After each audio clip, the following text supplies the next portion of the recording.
What's up, guys? What's going on? I'm Paul. This is Paul and Theology's Daily Devo, man, with Trust in Jesus Ministries, and we are doing Genesis. We're on chapter 32, verse 3 through 8. We had a little section where we found out that God is always with Jacob. It seems like everywhere we look, or actually Jacob looks and sees, it is God or his messengers, his angels. And Jacob once again encountered him, said he saw him around. He had to change the place called two camps. We talked about how there was many different ways that the two camps could be considered. But what I believe it is him recognizing that where my camp is, God's camp is there as well, because he said he would be with me. And he's definitely going to need him because he's about to get into a situation. And I think that's one of the reasons why the writer placed this scene in the scriptures, is because we got to recognize that Jacob knows God is with him, and so he calls upon him.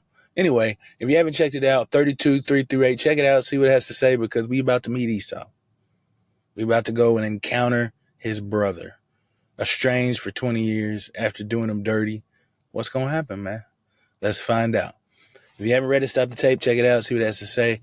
If you have, let's go and jump into it, man. What's the writing say? Well, it says that Jacob called his servants, his messengers, and told them to go and talk to Esau because they were in his land. They actually bring up these three words which kind of depict who Esau is and the events that occurred in Jacob and Esau's life together, man. And so the writer does this to bring back the stress of what this weight of Jacob is on his shoulders, and the pain or the scaredness, the fear that he'd have because of the things that occurred with him. It's very a very difficult situation for Jacob for what he did to his brother and how he treated him. And so the writer uses these words. He uses Seir, Sedah, and Edom. And those things remind us of what he did. His hair, he's hairy, Seir. And that could be the reminder of the hairiness that he put on whenever he had to steal the blessing. And we got Sedah is what he does, who he is, and thinking about maybe when he, usurped him in the womb. And then Edom is the red stuff that he asked for, that he wanted to eat to give up his birthright. So it's the three things that Jacob has done against his brother. But anyway, he tells his servants to go and do this thing, tell him about who he is, what he's done. He says, and he addresses Esau as Lord, and he addresses himself as his servant in deference and honor. And he says, man, I'm bringing all these gifts to you, man, for this place. And then after that, because he talks to him about all the things that he's done and all the things that he has, who he's been with, and how he's gained these riches from him. And then as he does that, he says they're a gift. There's something that are for Esau.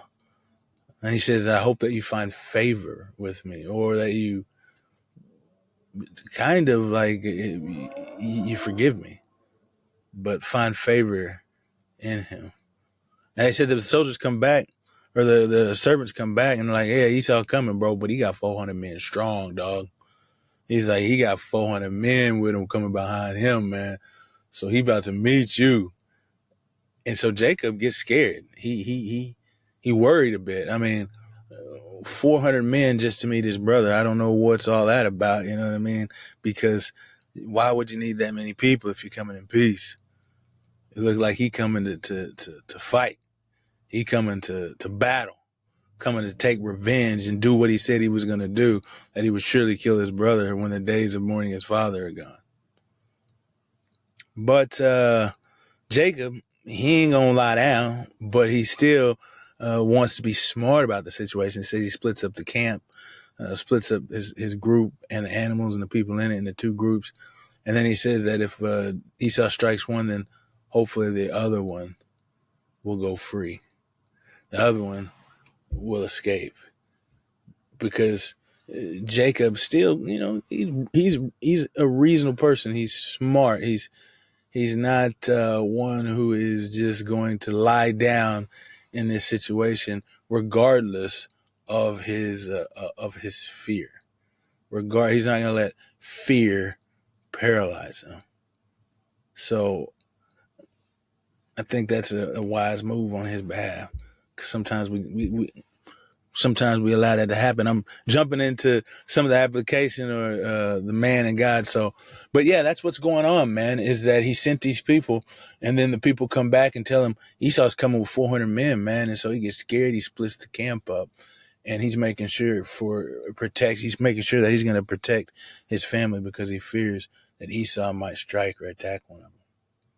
So what does this say about God? Man, it's very difficult to see where God is in this passage. We didn't cover a swath of things because I wanted to speak specifically on what happens next because it's powerful, it's good, and this here is in itself enough to be able to speak on.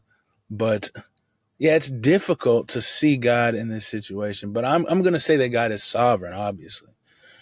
And he's faithful. I'm going to say that those things occur because he's going home. And so I'm still staying in the context of what is occurring right here is that God is allowing Jacob to go home.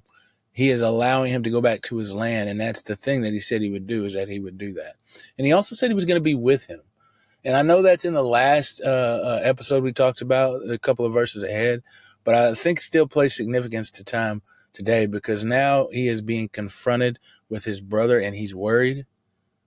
But it's got to be in the back of his head that God is going to be with him because of what he saw previously when the angels of God were just chilling around him in another camp.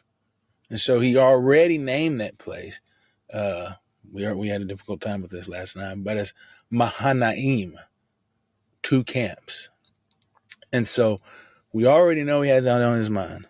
And so God is with us. I think that's fair to say. What is this saying about man? I think it's good for us to seek reconciliation when offending someone else.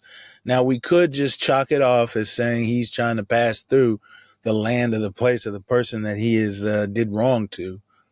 But I think there's more at stake there is because he's talking about trying to find favor in his eyes by giving these gifts and these things. And plus, we've seen the character change that has come over Jacob as he's become more of a man of integrity, even though he has been deceived and he has been duped in many different cases where someone is trying to do wrong to him.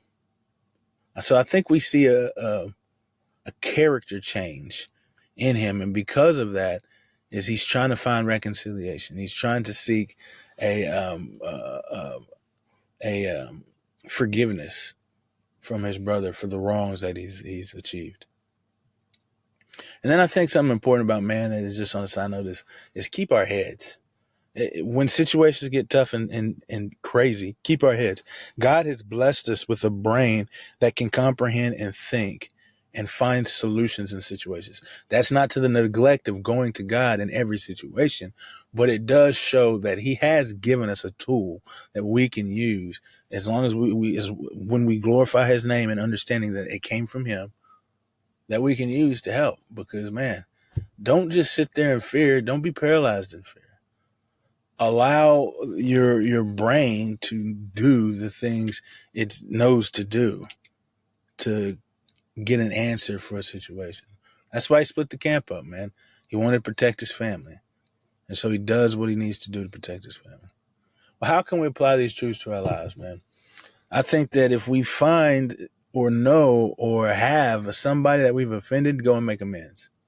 Set things right. We are supposed to be reconcilers. That's what Paul says in Corinthians. Now, he's talking about reconciling the world to Christ. But in reconciling the world to Christ comes the forgiveness of sins, but also becomes ones who act in the same capacity as Christ has acted for them in forgiveness. See, we go and we ask for forgiveness and find it in the person of Christ. And so whenever we are living our lives, we need to be those same type of people who show the mercy of God in forgiving others when they have offended us, but also that we would go to someone and show that our character has changed, that we are people of integrity to say, this is what I've done in the past. I am no longer like this. So forgive me for being like this to you at that time. And then at what cost are you looking to find this reconciliation? Because, man, Jacob, he could be giving up a lot. He could be giving up a lot. Well, I appreciate you guys for listening, man. And I will see you guys in the next episode as we go on to see what Jacob does as his next response to the situation. Now, I know it was probably his first response in mind, but he had to get things done first. His first response was to get that family set in order so they don't die if the case comes. And second, we're going to see what he does. And this is going to be cool. Appreciate you guys for listening. I'll see you in the next one.